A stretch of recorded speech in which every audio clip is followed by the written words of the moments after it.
Painavu Ashoka കവളി സാലയിൽ hotel കഴിവുകൾ കൊട്ടപ്പെട്ട സംഭവത്തിൽ നടത്തപ്പെട്ട പരിശോധനയിൽ കുറ്റവാളിയെ അടയാളം കണ്ടുപിടിത്തனர் சம்பந்தப்பட்ட நிறுவனத்திற்கு எதிராக வாழத்தோப்பு கிராம பஞ்சாயத்து அதிகாரிகள் நடவடிக்கை எடுத்துள்ளனர்.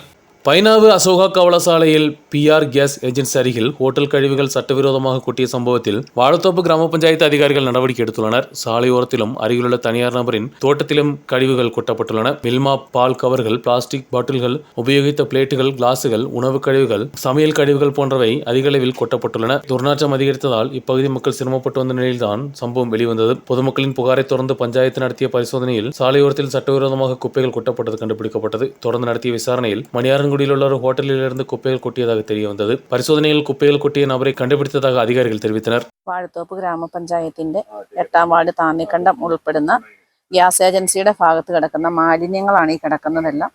ഇത് കുറേ നാളുകളായിട്ട് ഇവിടെ വേസ്റ്റുകൾ കൊണ്ടുവന്ന് കൂട്ടുകയാണ്. നമ്മൾ പഞ്ചായത്ത് പല രീതിയിലുള്ള നടപടികൾ എടുത്തുവെങ്കിലും ജനങ്ങളിലേക്ക് അത് എത്തുകയും ജനങ്ങളത് പ്രയോജനപ്പെടുത്താത്ത രീതിയിൽ മാലിന്യങ്ങൾ വലിച്ചെറിയുന്ന ഒരു ഇതാണ് ഇപ്പോൾ കാണാൻ കഴിയുന്നത്. നമ്മൾ ഈ കഴിഞ്ഞ ദിവസങ്ങളിൽ ഇങ്ങനെ നമ്മളെ ഇവിടുന്ന് പരാതി വരികയും അതനുസരിച്ച് ഞങ്ങൾ ഇവിടെ ഒന്ന് അന്വേഷിക്കുകയും അതിനകത്ത് നോക്കിയതിന് ശേഷം ഇവിടുത്തെ കടയുടെ അഡ്രസ്സ് കിട്ടുകയും ചെയ്തിട്ടുണ്ട്.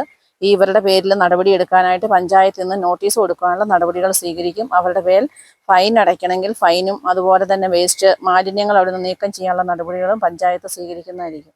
സംഭവത്തിൽ സംബന്ധപ്പെട്ട நிறுவனத்திற்கெதிராக அபராதம் ஈடாக்கி லைசன்ஸ் ரத்து செய்வது உட்பட உள்ள கடுமையான நடவடிக்கைகள் எடுக்கப்படும் என்றும் பஞ்சாயத்து அதிகாரிகள் தெரிவித்தனர். பொதுமக்களின் ஆரோக்கியம், சுற்றுச்சூழல் பாதுகாப்பை முன்னிறுத்தி இதுபோன்ற சட்ட நடவடிக்கைகள் தொடரும் என்றும் அதிகாரிகள் தெரிவித்தனர். நியூஸ் பியூரோ, இடுக்கி.